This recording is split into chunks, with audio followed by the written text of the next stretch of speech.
Welcome, everyone. I could have your attention.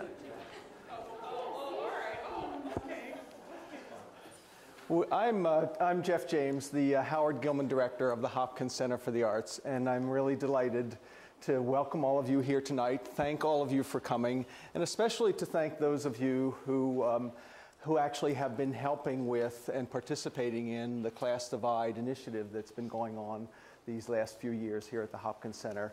I know some of you are actually serving on our Community Advisory Board. I recognize some of you as faces who have been at our class action workshops, and I know many of you have also participated in Class Divide in a multitude of ways, and I notice a lot of cast members from Grapes of Wrath too, and members of the creative team behind Grapes of Wrath. So great that all of you are here, especially so. Tonight is a very special evening. For 2.5 years, the Hopkins Center has been pursuing this Class Divide initiative with the intent to bring the power and the thoughtfulness of artists and the arts to illuminate what is often an otherwise difficult subject, and that is social and economic class difference. We've commissioned a play, and I think many of you have seen it. We've had multiple visits by visiting performing artists.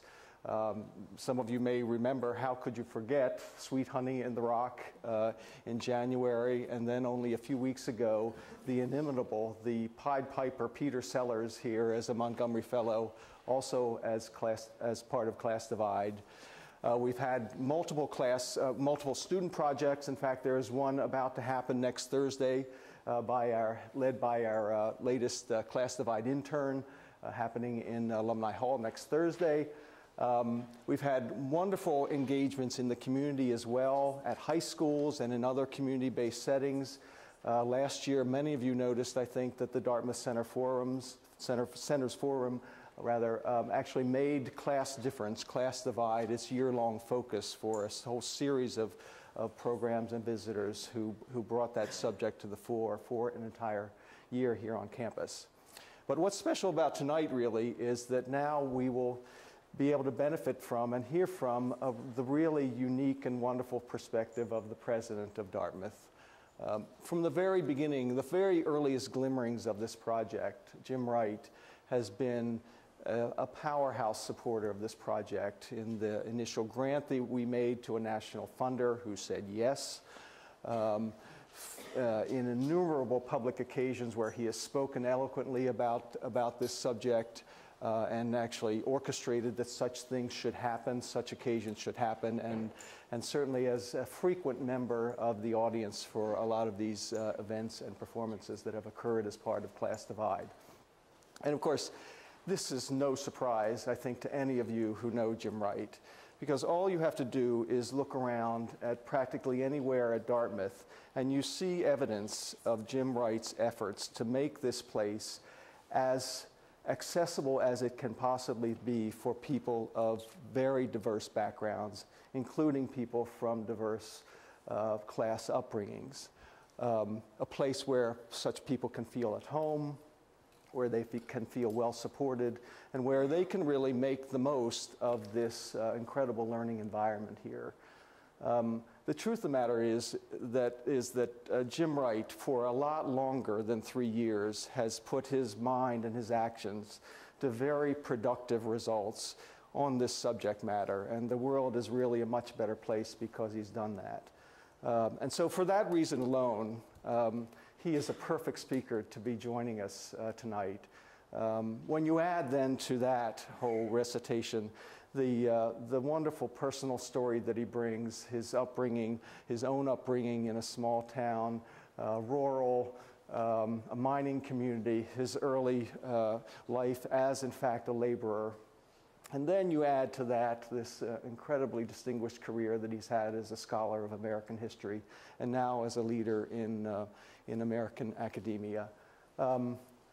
We are in for a very thought-provoking and inspiring evening, thanks to Jim's presence here. I also want to tell you a little bit about someone who's moderating the discussion. Her name is Genevieve Adams. She's a Dartmouth student. She's class of 2011. And on purpose, she is also a member of the cast of Grapes of Wrath.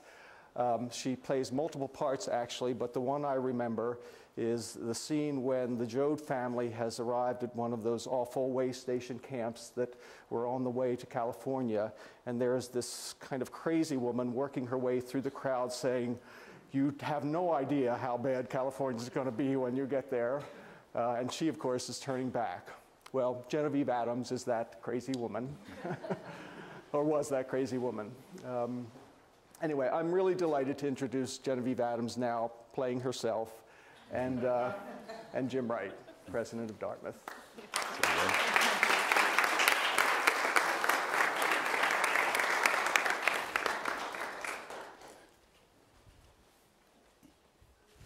Thank you, Jeff. That was really nice. I just wanted to say thank you so much to President Wright, not only for doing this interview, but for everything you've done for Dartmouth. And I know that everyone here shares with me the same sense of loss at your leaving. And I think we're all trying to get as much of you as we can before you go in the next few months. And also, on a more personal note, you and Susan have been such enthusiastic supporters of the arts. And for me, I'm deeply grateful for that, as I know many of the other theater students and just general community at Dartmouth and Hanover are too. So well, thank you very much. I guess we'll just start. First question. I just wanted to ask, from your perspective as a historian, how do you approach Steinbeck's Grapes of Wrath? Does the story or its legacy relate to your own personal experience, or how do you initially relate to it? Thank you, and thank you for inviting me and for structuring this conversation, and I'm happy to participate in it. Susan and I went a week ago to see the production and really appreciated very much and applauded mightily the performance there. I think that the students did an exceptional job in a very complicated set of roles. The staging was delightful, and I think that Frank Galati's script was really quite strong. I think I've read the book many times, and I've seen John Ford's movie, and it was nice to see this performance. And I think that particularly the ending, that very poignant scene in the barn that John Ford did not touch in the late 1930s in his movie, but was very much a special part of Steinbeck's book, I think was very, very important, and it reminded people of just the strength that women bring to that community. And I did use Steinbeck's Grapes of Wrath in my teaching. I taught it really as sort of a part of a process of a change in the American dream.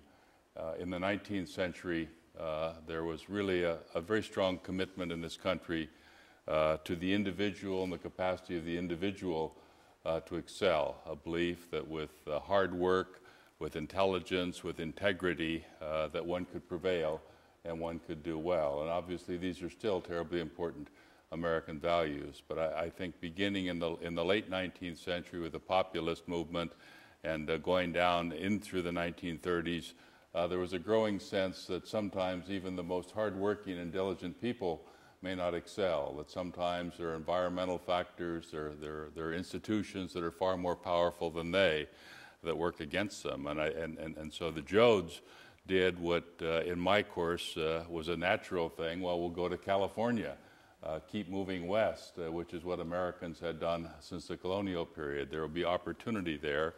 And they got to the west, which was to be the land of milk and honey, where they would eat oranges off of trees, and discovered that somehow they were not going to have those opportunities that they sought there. And so I think it's a very powerful story, and it was very well presented the other day. I never have identified with the story. I grew up in a small town in the Middle West, Mississippi River town, an old mining town, and certainly came out of I was born in 1939, and the tail end of the Depression. I remember my grandfather worked in the mines. I remember stories of him being laid off, and my grandmother starting to take in laundry to sort of support the family, and how humiliating that was to him.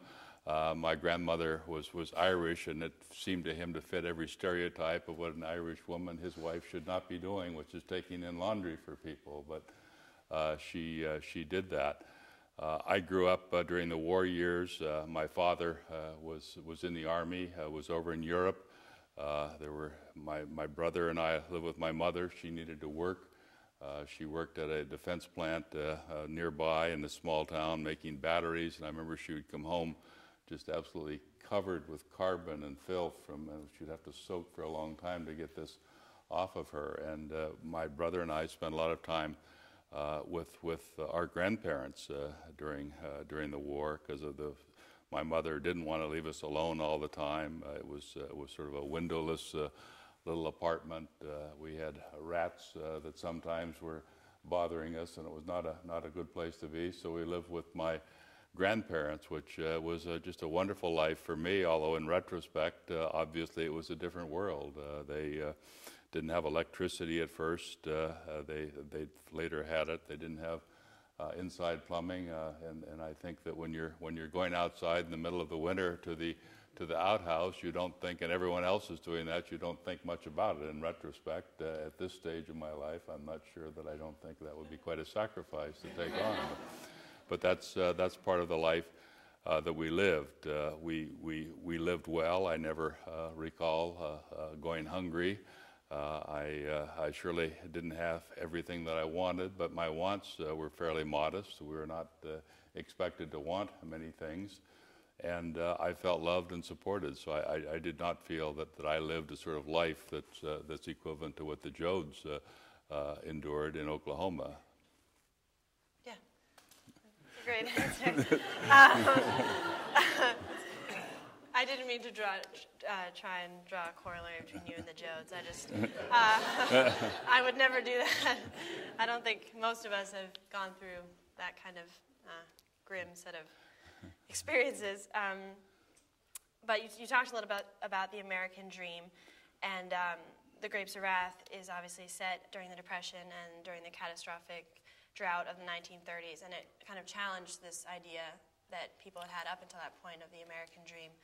And you touched on this already a little bit, but growing up in that small mining town, and what did the American dream mean to you, or did it mean anything to you? I'm not sure that anyone thought of the American dream. The American dream, to me, certainly my life and what I thought of the world, was pretty well limited by the community in which I grew up, by family and friends.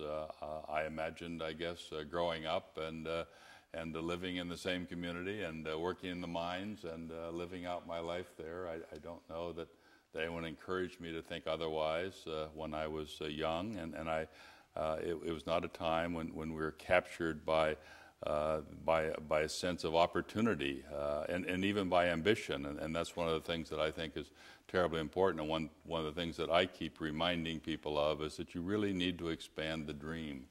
You have to bring in more dreamers. I think that's part of the success of this country at its very best. And I don't know that I was ever really encouraged to dream, but it wasn't necessary. I lived what I thought was a very good life. So could you, okay, so talking about this idea of unity you kind of talked about in the beginning, and common purpose. Casey in The Grapes of Wrath, the preacher, talks a lot about one human spirit and how maybe we're all just one, and Yeah. Jesus, is not so significant anymore because he's an individual, and maybe it's more about all of us sharing one soul, and which is a very powerful message throughout the whole play and Galati's adaptation. So do you think this concept of common purpose is specifically American, and how do you think we bring that idea into our life at Dartmouth? Yeah, I've always been intrigued by this as an American historian, and in a moment we could even reflect upon it a little bit in terms of Dartmouth and what Dartmouth means. I think that there has always been a sense of American exceptionalism, that somehow we are different from other countries, that we're not subject to the same forces of history that the rest of the world is subject to, and of course we have not been immunized from those things. I do think, though, that there's something different about America, and I think it has to do with a set of shared principles that at their best really do define us. If you look at, say, the English and their governing document that was extorted in the fields at Runnymede, Magna Carta, really had to do with limiting the power of the state.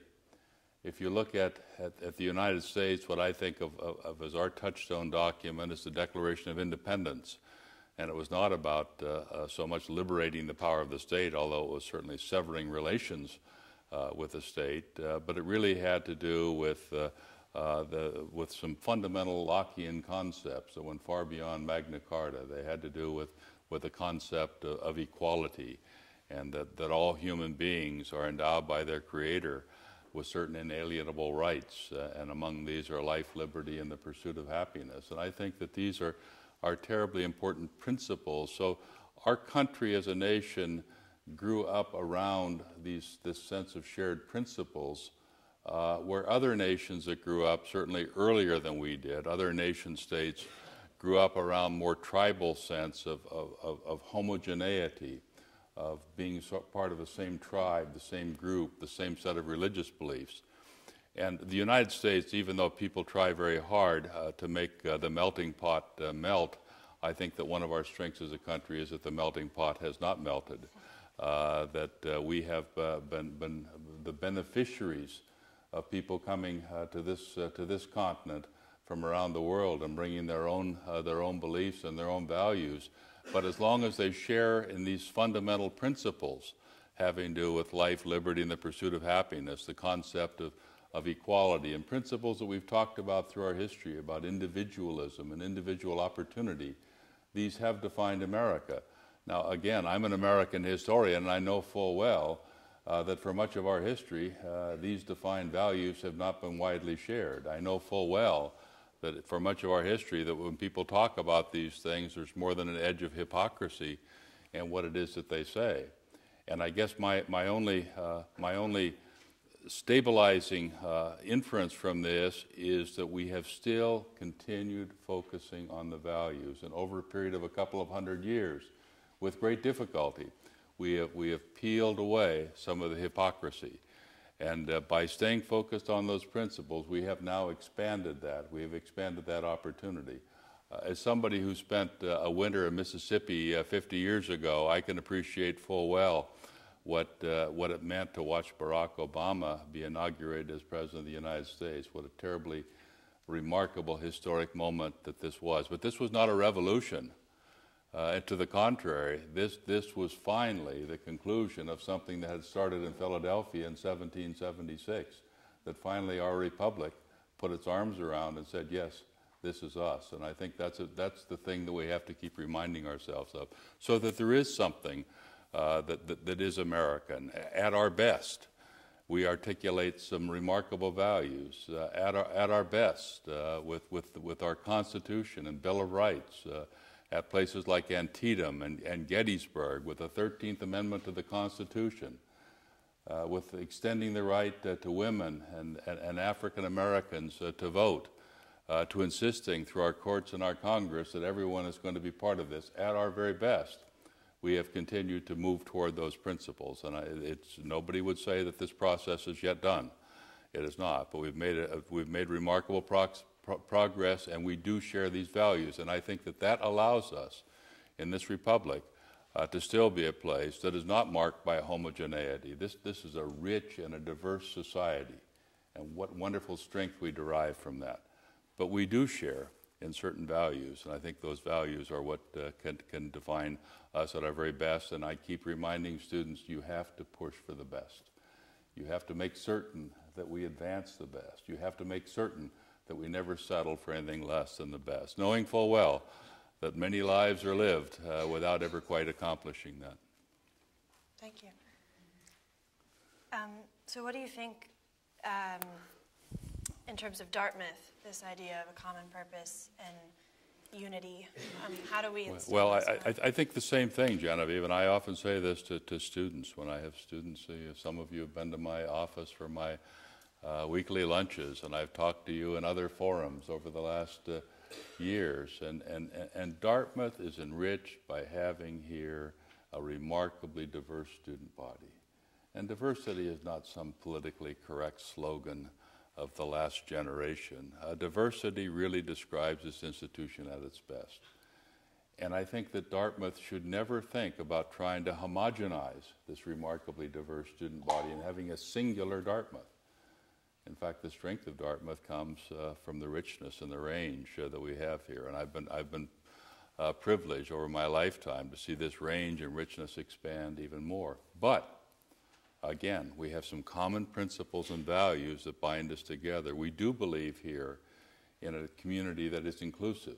We do believe here in a place that takes each student who comes in here and treats them as an individual and allows them encourages them, first of all, to have a greater set of ambitions and aspirations, and allows them the means to reach for those ambitions and aspirations. It's a place that values very much teamwork, students learning to work with each other. It's a place that values and encourages a sense of leadership, and our students to reach up and assume positions of leadership and responsibility. Again, nobody should say all of these things always ring true, but we should never allow anyone to say that these are not our values. We should never allow anyone to say that we are going to compromise on these values. And that's what makes Dartmouth such a rich place. The diversity of this student body is remarkable. The background, the experiences, your matters of taste and matters of preference and matters of choice.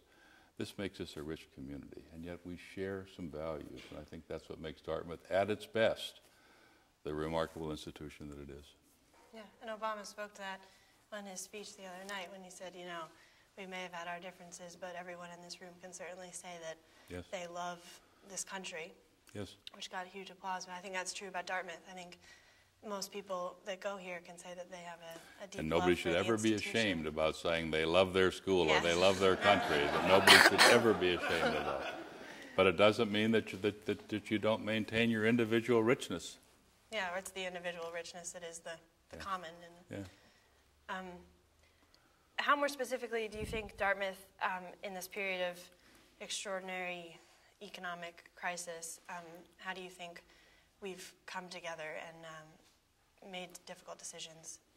Well, I mean, difficult decisions are difficult things, and I don't think that anyone should pretend that Dartmouth has some sort of a particular advantage on dealing with difficult decisions. And this has been an incredibly complicated and unpleasant time for Dartmouth. And what I tell my colleagues who have just done a remarkable job doing things that are unpleasant, that if you ever discover that these things are not unpleasant, it's time for you to move on.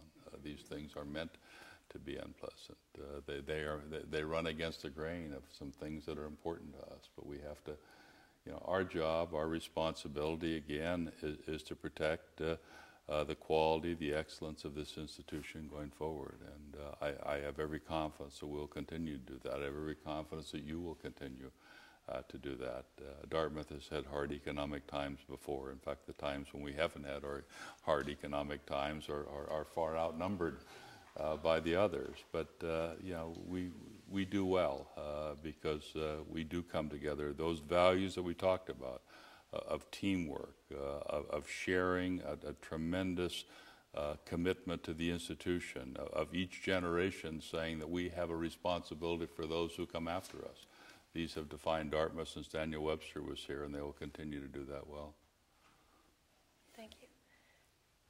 How do you think the socioeconomic makeup of college campuses has changed since you attended college? And do you think college education is more accessible today than it might have been before? Sure. I went to college. I didn't start till I was 21, because it was not something that I had thought about doing. As I said, growing up, I joined the Marines a week after I got out of high school, and joined with 4 friends and spent 3 years in the Marine Corps.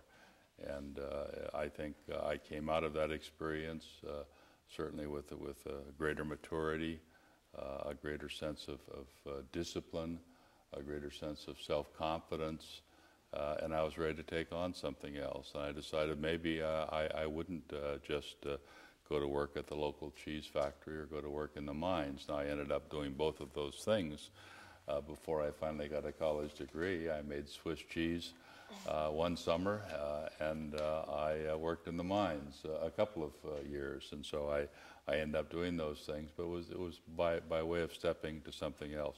The school that I went to was not Dartmouth. It was a state college in Wisconsin. That was a wonderful place. That we were not. It was still the 1960 when I started. It was not quite baby boomers yet. They were too young to be coming. I guess it was the World War II generation. But most of us were first generation college student. Most of us, as I was working 20, 30 hours a week. I was tending bar. I was working as a janitor. I was working as a night watchman. I was doing anything I could find to help pay my way through school. And I think all of us were working that way. But it was an exciting time in ways that I'm not sure that the students today just feel the absolute excitement of being at college and what that meant. I mean, because this was a different world for somebody who grew up as I did, and for most of us who were there grew up as I did. It was a different world, and it would open doors, and I think that it still does that. I think one of the wonderful stories of this country in the last half of the 20th century has been the expansion of opportunity in colleges and universities. It's a great story, and I think it's one that needs to be told and to be emphasized. I think one of the things, though, that there have been a couple of drivers there. One has been that we have finally begun to try to live up to some of the promises of the American dream, and there's also been a change, I think, in our society and our economy, where college is more of a certification that's a necessary step toward certain life choices or career paths that probably would not have been true for your grandparents' generation. It was not necessary to have a college degree to do many jobs in the society where today it is necessary. I regret a little bit that Dartmouth is a wonderful place for certification. Having this Dartmouth diploma to flash around, it's a great certificate. But I would argue the greatest thing that we can provide to our students is a Dartmouth education. And the education presumably should be symbolized by that certificate saying, now I have completed all of the requirements for a Dartmouth degree. But a Dartmouth education is something that should sustain you for a lifetime. And I do think that we've shifted away from that. I regret very much that certification is so important. And as certification has become more important, then I think there's far more pressure on who gets into schools and who gets into the best schools. And your generation is having to endure something that my generation surely didn't. It's not just because of where I grew up, where people are talking to you in kindergarten or first or second grade about where you're going to go to school and what you have to do to be admitted to the best schools. And quite frankly, I would imagine down through the 30s, few people cared who went to Dartmouth. It was nice that some people did, but it was not something that was necessarily a certificate that was going to open a lot of doors for you, except maybe within a Dartmouth community. Now this is a pretty valued thing. And that's okay. I want it to be valued, but what it means is that we're focusing more on the certification process, and there's more pressure on students wanting to be in here to have that valued thing. And I think that's an unfortunate thing. But you know, historians, particularly historians of my age, learn it's best not to wring your hands about things that have changed. It's best to just acknowledge, yes, these things have changed, and indeed they have. Thank you. You've also done a great deal of work to include veterans and bring them to Dartmouth and bring them to universities in general,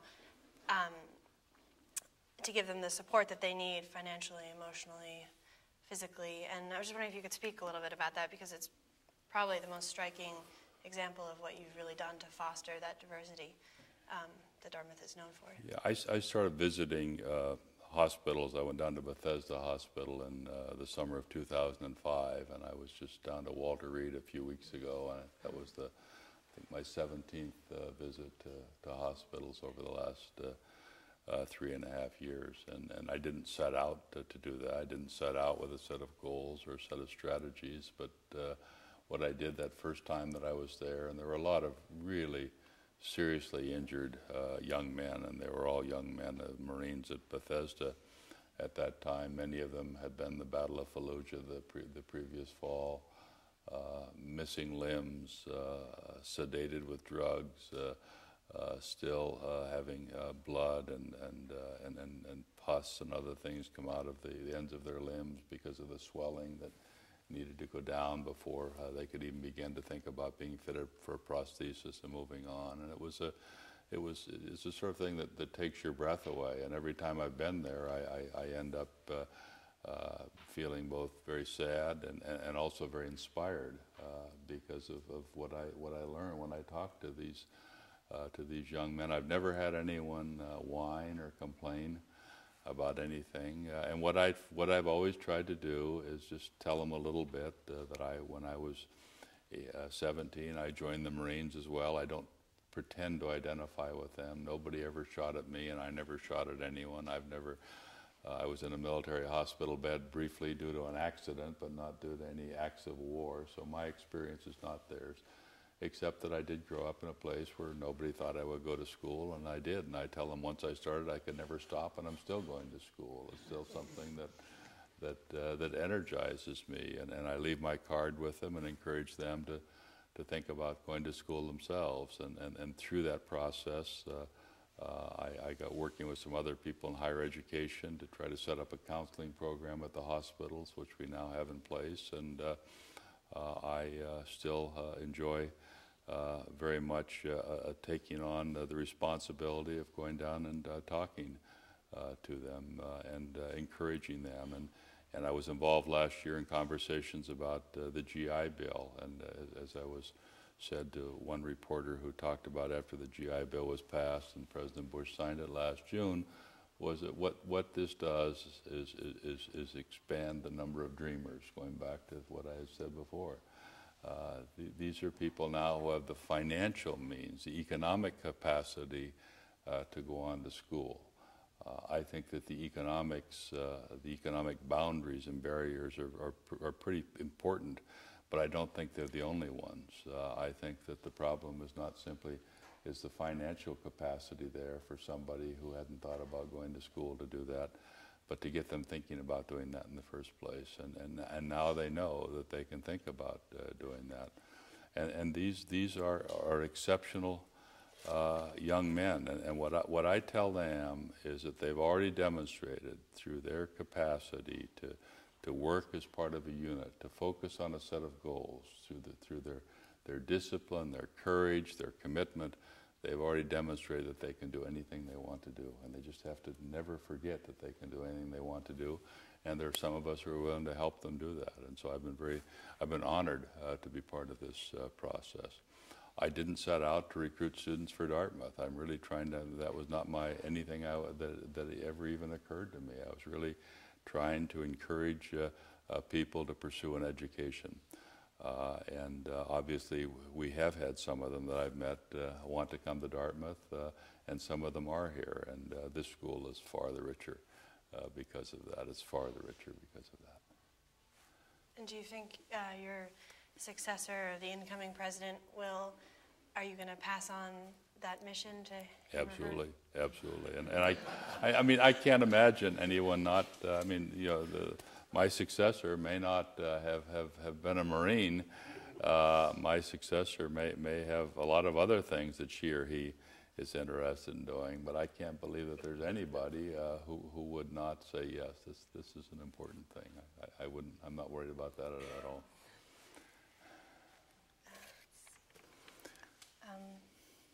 What is the legacy of your tenure at Dartmouth concerning economic access? And again, how do you envision this legacy impacting students who will become our next generation of Dartmouth alums? Yeah, I don't think of my legacy as being something unique.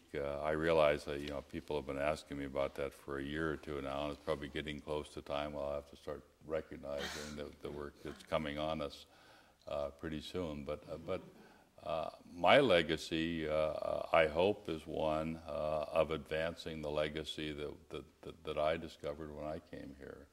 It's a legacy that's deeply rooted in the values of this place. It's a legacy having to do with trying to make Dartmouth as accessible and open as we possibly can to students regardless of their financial means. and we have managed to do this. The Dartmouth that I came to in 1969 was a wonderful institution. Obviously, it was different from Dartmouth today. It was smaller. It was all male. It operated on a conventional 9-month calendar. There were only a couple of off-campus programs at that time. It was a place that most of the students were white. Those students who were students of color, as we later would talk of them as a group, were largely African American students.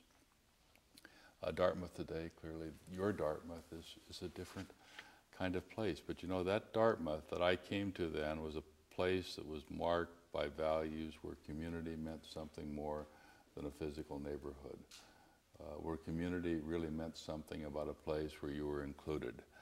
Community meant something about a place where people would encourage you and support you to aim for whatever it is that you wanted to aim for.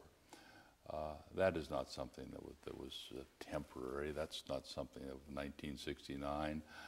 Read Daniel Webster in the late 18th century, and you'll see some of these same themes. This is Dartmouth. Dartmouth was a place that encouraged me as a faculty member to be a historian, to write, to contribute something to knowledge. I was expected to be a scholar, and I enjoyed being a scholar, but I was expected to be a teacher. And I love teaching. I love being in a classroom with Dartmouth students and teaching. I love sharing with them my passion for history and why it's important. And every time I would teach a course, particularly the survey courses, I would say, okay, I'm going to imagine in this class are people who will never, not only will they not become historians, they may not ever take in their lives another history class. And I want to make certain that whatever it is that they do with the rest of their lives, they know how historians think. They want to know how historians view the world. They want to know how we think about time as a dimension that helps to shape and define our lives and our experiences. And I love that assignment. I loved taking that on. So I do miss it. And I hope that my legacy is to say that I took the very best of Dartmouth's historic values, and I made absolutely certain that they were protected and they were advanced and they were now moved on to the next generation of students. And this generation of students represents the fullness and the richness of American society. If we can do that, if I can do that, if the 17th and the 18th president of Dartmouth can do that, we will have lived up to the legacy that we've inherited. And finally, it's that. It's not that every president should redefine Dartmouth, but every president needs to take the values of this institution and to make certain that they're relevant, they're meaningful in a world that's fundamentally changing around us. And Dartmouth is part of a world that's changing around us. A few years ago, when Booz Allen Hamilton recognized Dartmouth as one of the world's enduring institutions, there were 10 institutions they selected.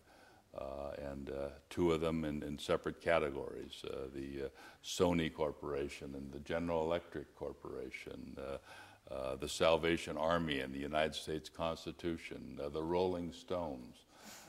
But in education, their 2 institutions were Oxford University and Dartmouth College. And in talking about why they selected Dartmouth and in defining what they considered an enduring institution, because finally endurance is about more than simply hanging around. Endurance is about how it is that you sustain yourselves, and what they defined as those things that really defined Dartmouth and Dartmouth's strength. It had to do with a place that remained true to values, even as it remained competitive in a remarkably changing, dramatically changing world. And that's what we have to do. One does not stand pat at a place like this. But not standing pat doesn't mean that you forget who you are and what you stand for and what your purpose is. And I think it's that has always been the wonderful juggling act of this institution that I've enjoyed immensely. Thank you. Well, I think another great part of your legacy that you spoke a little bit about is the emphasis you put on students and making us all feel like we matter individually. And that's a great gift, and I hope our next president can continue to do that. All our next president has to do is to meet some of you students, and I can assure you that he and she will recognize, yes, what a lucky person I am. Thank you. So do we have, how much time do we have? Where's Margaret? Oh, we have 15. Okay, I don't know if I have 15 more questions. I wanted to ask, what do you think, do you think that the economic, the recession and the hard times that our generation is kind of going into, do you think it'll ultimately be a good thing? I mean, do you think this paring down, and some people have been talking about that, or do you think that it will encourage more of that innovative and creative spirit that some people say that our generation has kind of lost? Or Yeah, I don't know. I mean, we'll have to see. I'm not one of these people that believe that the more we can suffer, the stronger we'll be as a result of that. So I sure would hope that we could not have to subject you and everyone to this sort of experience in order to make you better or stronger or quicker. You know, did we all become a bit too comfortable? Sure, but you know, we have to be careful always about that. But I'm not sure that spending all of our time. I would hate to have your generation become sort of the 21st century equivalent of the Depression generation, where you just spend all of your time wringing your hands and worrying about what sort of misfortunes are going to befall you. Those people who did that, my grandparents and my parents, learned that lesson well. It was not something that was imposed upon them or was imagined. They're very cautious. They're very careful. My parents never bought a house, never owned a house. They had their first car when I was 12 or 13. I mean, it was just not, you know, they were very careful they didn't have much money, and they're very careful with what they had. And I'm not sure that's a good lesson to have. Maybe we've all had too much money and too many opportunities. I think it's important for your generation always to remember what it is that you aspire to do and to stay focused on that. Now, I think that ambitions and aspirations are changing as a result of this. There'll be fewer of you going off to work in banking institutions, investment institutions over the next few years, but there are a lot of places out there that would be far the better if they had more Dartmouth students working there. And I would encourage you just to find something, and you'll find something, and you'll do well. I don't worry about Dartmouth students. You know what I tell students, and sometimes I know your parents do more than furrow their brow when I say this, but I fully believe it, that I think that your generation has spent too much time from the time you're 5 or 6 planning your lives. What am I going to do next? What am I going to do next? And how is it going to position me for what I want to do after that? And what I keep telling you, and you've all heard me say this, or most of you heard me say this, lives are things to be lived rather than to be planned. Lives are things to be lived. You never know. I surely wouldn't. Could I have planned my life? I didn't know what I was going to be like when I grew up until 11 years ago. The board invited me to be president of Dartmouth, and I said, okay, maybe that's what I'll do. Maybe that's what I'll be. And you just have to be open to opportunity. It doesn't mean that you don't have a sense of purpose. It doesn't mean that you don't always try to seek something you want to do next. It doesn't mean that you're not thinking about next year or the year after that, but you should not be trying to lay out your lives yet. You're going to have some wonderful things to do in your lives. I'll guarantee you that, and I have every confidence that you will do them remarkably well. Thank you. I was wondering what you thought of Peter Sellers when he came a few weeks ago, and he certainly made a huge impression on me, and he talked a lot about youth and how recently youth has been kind of put down, and what a country really should do is celebrate its youth, because that's where the future lies. Peter and I talked. We had a private conversation, which I enjoyed immensely, and you know, we share some views. I am a great believer and a booster of your generation. I think people spend far too much time wringing their hands, and you know what you have to realize is that men and women with graying hair have, for as long as there have been men and women with graying hair, they've spent time wringing their hands worrying about young people and what it is that they're going to do next. And we all endured that when we were your age, and now you're enduring it. I do not worry about the future of this republic with this generation. I do not worry about what it is that you're going to accomplish and do. I think you are creative. I think you're able. I think you're remarkably generous and compassionate. You try to make a difference, and I think that the Republic and my Social Security checks well into the future are in good hands because of what it is that you're going to be able to do.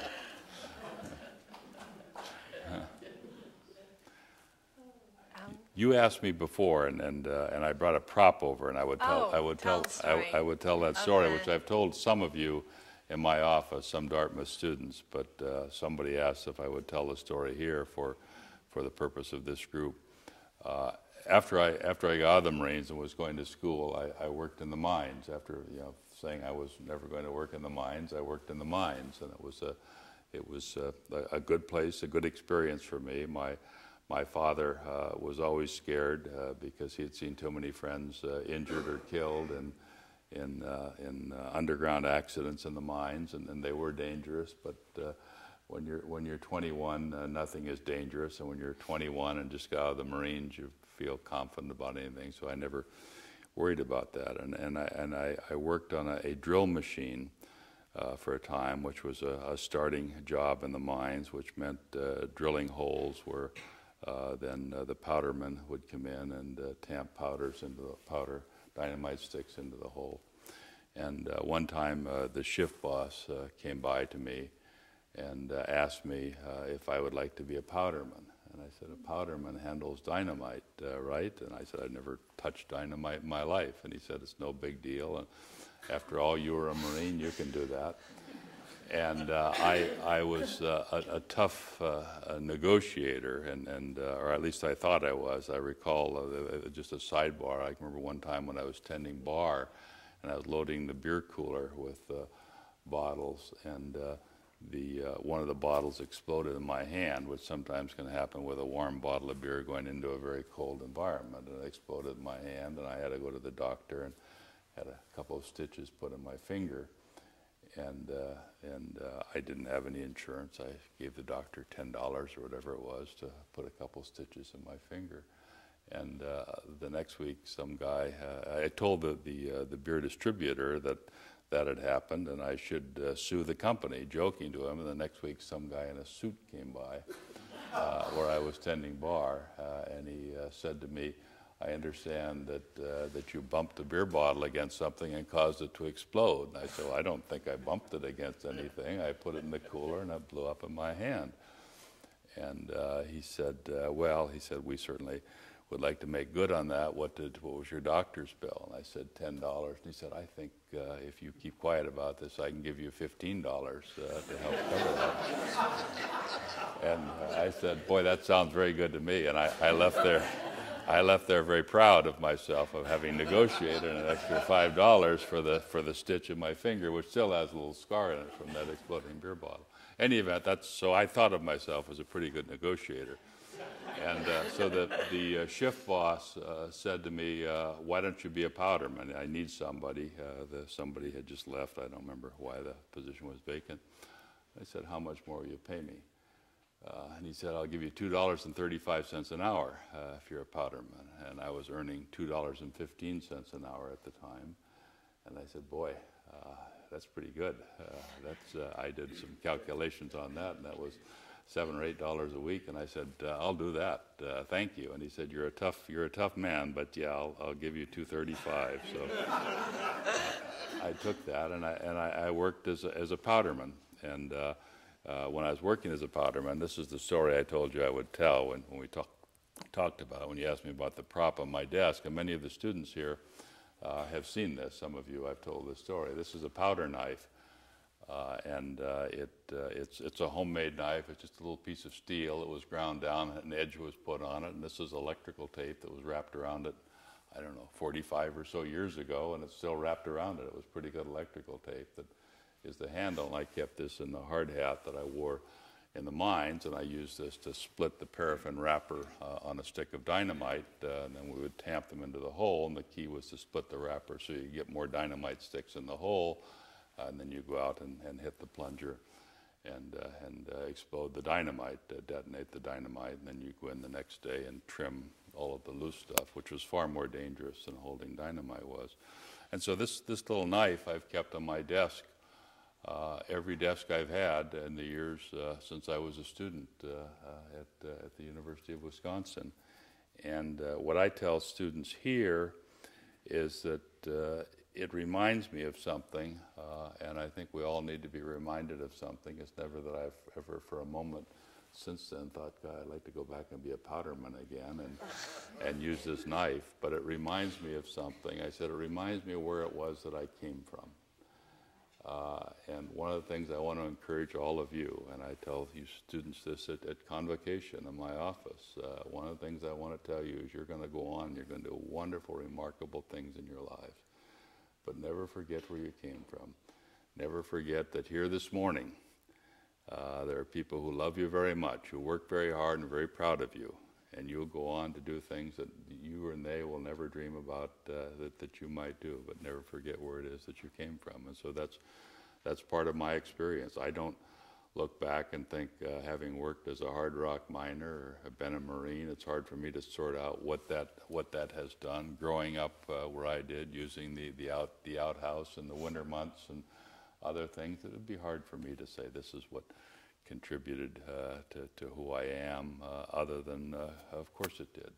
But each of us is a product of who we are and where we grew up and those things that we valued growing up, and it's always been an important part of my life.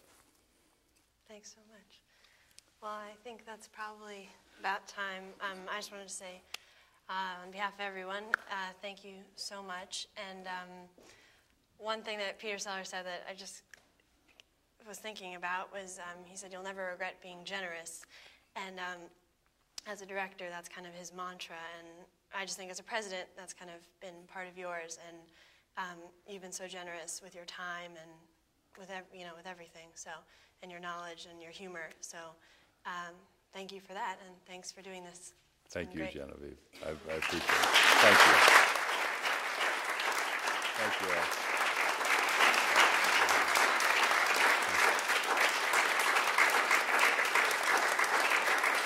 Thanks. You did very well.